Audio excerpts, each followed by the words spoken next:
Encourage tout un chacun à venir visiter l'Algérie. Donc voilà comment que la littérature peut faire un travail plus meilleur que certains historiens, que certaines agences de voyage. Quelles que soient les descriptions qu'on trouve dans les agences de voyage, souvent c'est la littérature qui prime.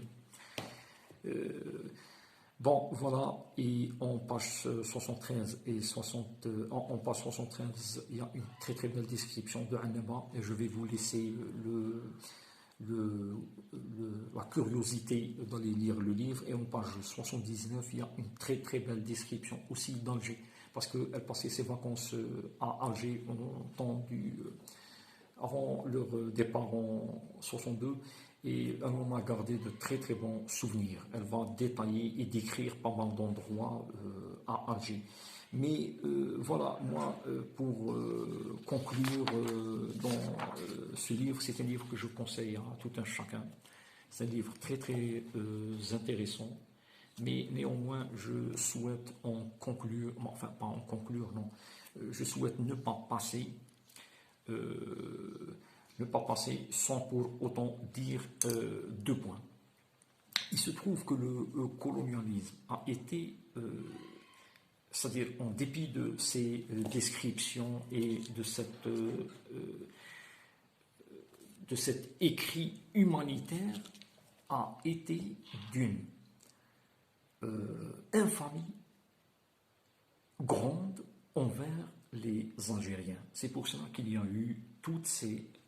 je ne vais citer rien que le code de l'indigénat appliqué aux Algériens. Et ça, c'est un autre sujet que je vais discuter dans une autre vidéo. A été un code de répression. Donc c'est pour cela que ça a donné tout ça. Et puis, un livre en appelle un autre. Par exemple, de Mohamed Sadoun, Mohamed Sadoun, l'auteur si je me rappelle bien, d'un fameux livre intitulé Débâcle, qui a eu le prix Mohamed Edib ici en 2019, je pense, ou en 2020, je pense, où il y a eu une très très belle description aussi de notre part. Mohamed Sadoun est un Algérien, mais qui vit en France. Une très très belle description de ce que le colonialisme a fait en terre d'Algérie. Il y a ces pieds noirs qui ont été quand même, qui ont gardé un très très bon souvenir de cette Algérie et des Algériens, mais il y a eu aussi cette administration coloniale extrêmement répressive, et il y a eu beaucoup d'infamie. Pour conclure, je vais aussi lire du moins un propos qui a été rapporté par un certain Alain Peyerfit. J'espère avoir prononcé bien son nom, Alain Peyerfit, le 5 mars en 1959, un propos, une citation qui a été dite par Charles de Gaulle le 5 mars 1959. Voilà ce qu'il en est. Je commence. Alors, ceux qui prônent l'intégration ont une cervelle de colibri. L'intégration des Algériens, enfin, l'intégration, tout le monde la connaît, voilà, ont une cervelle de colibri, même s'ils sont très savants. Essayez d'intégrer de l'huile et du vinaigre, ils se sépareront de nouveau. Ça, c'est Charles de Gaulle. Oui, parce que tout simplement, les deux peuples sont assez différents par leur origine, par leur race, par leur religion, par leur langue et même par leur existence géographique. C'est tout à fait normal. Et tous les révoltés savaient cela, savaient que nous sommes différents, nous et les Français. Et des points de différence marquants. Donc c'est tout à fait normal. Charles de Gaulle parle de l'huile et de... Oui, ben oui, c'est différent. Bon, cela ne veut pas dire qu'il peut y avoir quand même les humains, selon la religion musulmane et selon toutes les religions prônent l'entente entre les humains. Oui, entre toutes les races et toutes les confessions. Mais néanmoins, sur certains points, il y a des différences. Il faut les souligner, mais sans se... Alors, je continue les propos de Charles de Gaulle. Donc, avec l'intégration, comment empêcherait-on 10 millions de musulmans de venir s'installer en métropole où le niveau de vie est tellement plus élevé?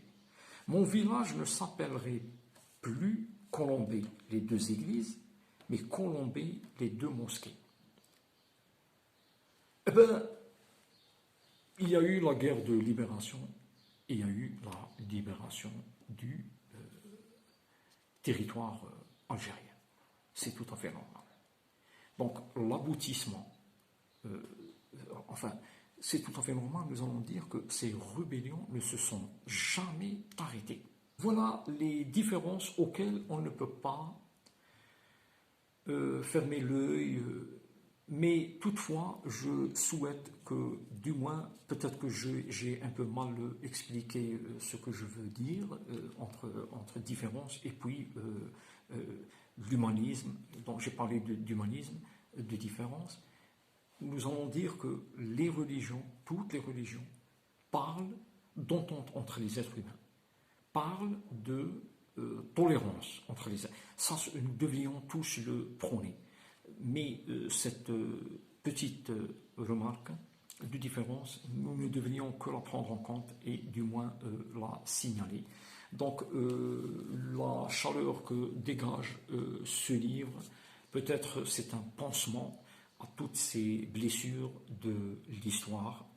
Bon, cela a été dit quand même par pas mal de colons qui étaient là, les anciens pieds noirs. Ça a été un peu négligé par nous les Algériens. Nous n'avons pas discuté assez bien ce sujet, ou bien nous ne voulons pas le discuter. Moi, de ma part, je ne veux que... c'est-à-dire parce que ça m'a touché, le livre m'a quand même touché, je ne veux faire, entre parenthèses, qu'une part littéraire, je veux dire, je ne veux faire que... je ne veux donner qu'une part littéraire et humaniste à cette œuvre et à encourager à la lecture de ce genre, à des lectures de ce genre qui peuvent fortifier entre les peuples la tolérance, la compréhension et l'humanisme.